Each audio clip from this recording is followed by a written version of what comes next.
C সেকশনের পরদিন আমি ঠান্ডায় রীতিমতো কাঁপছি। একে মাঘ মাস, তারপর ভীষণ জ্বর এসেছে আমার। আয়া আমার বাচ্চার কাঁথা কাপড়গুলো কাচতে গেছে, তাই আমি চারদিকে ঘাড় ঘুরিয়ে আমার শাশুড়ি মাকে খুঁজে চলেছি।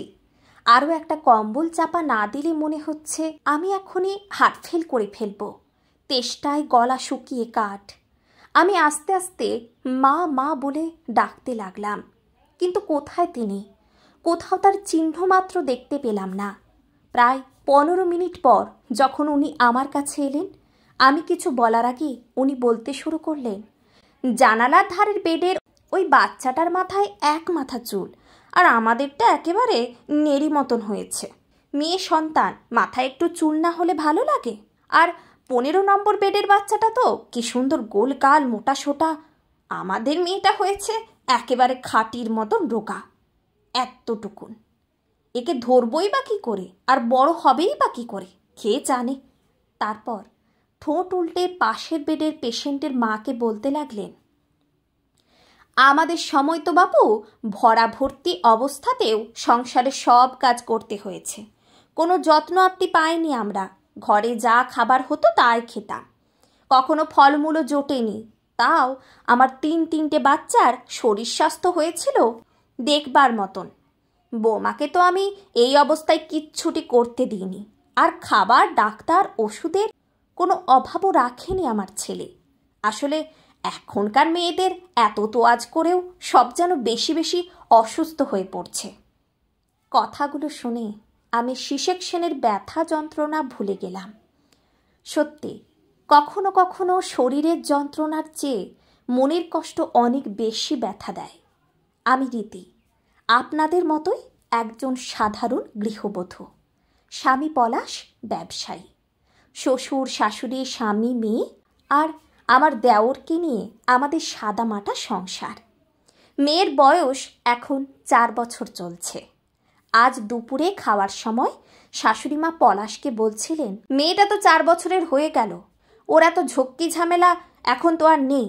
সামনের বছর স্কুলে ভর্তি হয়ে যাবে। এবার একটা ছেলে নেওয়ার চেষ্টা কর না, না হলে আমাদের এত জমি জায়গা সম্পত্তি সেসব কি হবে? আমি এত শক্ত সমর্থ আছি, মানুষ করে দেব। বয়স হয়ে গেলে কিন্তু আর পারবো না। ওনার কথাগুলো শুনে আমার মেয়ে হওয়ার পরের দিনের ঘটনাগুলো, ওনার শোনানো কথাগুলো চোখের সামনেই ভাসতে লাগলো। প্রথম মা হওয়ার পর আনন্দ তো দূরের কথা, যে চিন্তা, টেনশন আর অবসাদ আমাকে গ্রাস করেছিল, তার থেকে এখনও সম্পূর্ণ বের হতে পারিনি। এরপর আবার সন্তান আনার চিন্তা আমার কাছে দুঃস্বপ্নের মতো। ছোটবেলায় মা হারা আমি বিয়ের পর থেকে শাশুড়ি মাকে আপন করে নিতে চেয়েছিলাম, কিন্তু নানান কারণে আমাদের সম্পর্কটা শাশুড়ি বৌমার গণ্ডির বাইরে বেরোতে পারেনি। আমার চলাফেরা, কথাবার্তা, খাওয়া দাওয়া, মেলামেশা, কাজকর্ম, রান্নাবান্না সবেতেই ওনার একটা সূক্ষ্ম অভিযোগ ছিল। অথচ বাইরের মানুষের সামনে আমার প্রতি ওনার কেয়ারিং, যত্ন, কথা বলার ধরন সম্পূর্ণ অন্যরকম। বাইরে থেকে দেখে বোঝার উপায় ছিল না যে আমরা শাশুড়ি বৌমা না মা মেয়ে, কিন্তু সংসারের ভেতরে দুজনের মধ্যে একটা অদৃশ্য দূরত্ব সব সময় বজায় থাকত। ভেবেছিলাম সন্তান হওয়ার পর নাতি নাতনি পেয়ে হয়তো আমার প্রতি ওনার ব্যবহারের কিছু পরিবর্তন হবে, কিন্তু ওনার মেয়ে আসার পর দেখলাম এতদিন উনি আমাকে নিয়ে অসন্তুষ্ট ছিলেন। এরপর তার সঙ্গে মেয়ে যুক্ত হলো। ওনার আচরণে মনে হতো নাতনিকে নিয়ে বোধহয় উনি ভীষণ চিন্তিত, কিন্তু কথাবার্তার ধরনে মেয়েটার প্রতি অপছন্দের সুর শোনা যেত। একটু বড় হতে বলতেন, মেয়েকে টেনে টেনে কাজল পরাও, চোখ ভালো হবে, ভেতরে ঢোকা চোখ বিচ্ছিরি লাগে দেখতে। কিংবা একে তো পাতলা চুল, বেশি টেনে চুল বেঁধো না, কপাল আরও উঁচু হয়ে যাবে। নাকটা তেল দিয়ে একটু টেনে দাও, নাকের ওপর দিয়ে তো রেলগাড়ি চলে গেছে। দাঁত ওঠার সময় যখন মেয়েটার ভীষণ পেট খারাপ করলো, উনি এক রাত জেগেই পরদিন সকালে এক মুখ বিরক্তি নিয়ে গজগজ করতে লাগলেন, যেমন মা তেমনি ছা, দুটোই হয়েছে রোগ। পেট রোগা। সবচেয়ে আমার বুকে লাগতো যখন উনি মেয়েকে খেদি বুচি নামে ডাকতেন।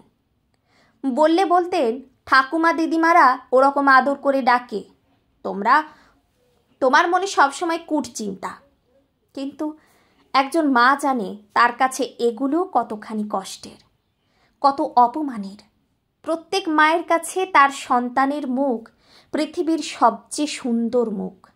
সন্তানের প্রত্যেকটা বুলি, হাঁটতে শেখা সব মায়ের কাছে পৃথিবীর আশ্চর্যতম জিনিস। সেখানে ঘরের মানুষ, কাছের মানুষেরা এই ধরনের কথাবার্তা বললে মায়ের অবসাদ আসা খুব স্বাভাবিক। সন্ধ্যায় আটা মাখতে মাখতে উনি আবার আমার কাছে দ্বিতীয় সন্তান নেওয়ার কথা তুললেন। প্রথমে চুপ থাকলেও ওনার ক্রমাগত বলে যাওয়ার পর বাধ্য হয়ে বললাম, নাতনির শখ পূরণ হয়ে গেল, আবার একটা নাতি চাই।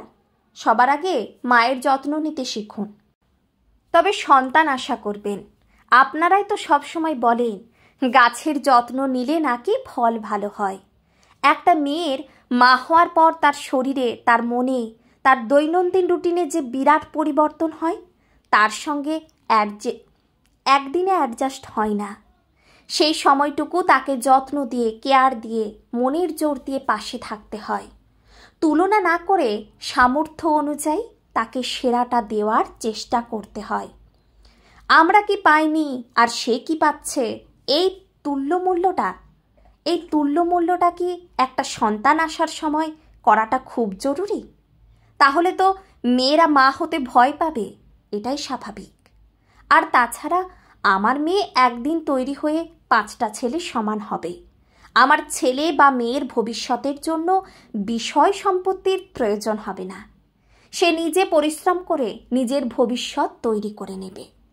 কথাগুলো বলতে চাইনি জানেন তো, তবু জমে থাকা অভিমানের ভেতরে থেকে কে যেন বলিয়ে নিল। সবসময় চুপ থাকা আসলে উচিত নয়, কিছু জবাব দেওয়াও জরুরি। আসলে মেয়েরা তাদের এই সময়কার অবহেলা, সমালোচনা, খারাপ ব্যবহার, কটু কথা চিরকাল মনে রাখে। মেয়েরা সব মেনে নিতে পারে, শুধু মা হওয়ার সময় তার সঙ্গে হয়ে যাওয়া অন্যায়গুলো মেনে নিতে পারে না। কথায় আছে, কুপুত্র যদি বা হয়, কুমাতা কখনোই নয়। তাই সন্তান আসার পর থেকেই সন্তান বড় হওয়া পর্যন্ত কঠিনতম জার্নিটাই মায়ের পাশে থাকার চেষ্টা করুন। তাকে প্রায়োরিটি দিন, আগলে রাখুন, মাকে ভালো রাখুন। দেখবেন বাচ্চা অটোমেটিক্যালি সুন্দর আছে। মাকে বাদ দিয়ে কখনো সন্তানকে ভালোবাসা যায় না, কেননা মায়ের থেকেই সেই সন্তান এসেছে। নতুন মাকে তার ক্রুশিয়াল সময়ে ভালোবাসুন। দেখবেন আজীবন সে আপনার কাছে মানুষ হয়ে থেকে যাবে।